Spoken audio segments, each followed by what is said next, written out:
Hello, Python lesson 12. The equal operator is used to compare two values in Python. Example: Step 1, open pythoneasy 3. Step 2, type the following code for number 1 and for number 2. Then type code equal underscore result equal to number 1 equal to number 2.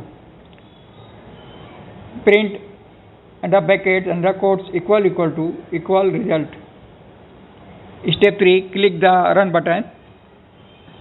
Step 4, enter the first number 5. Press enter key to continue. Enter second number 6. Press enter key to continue.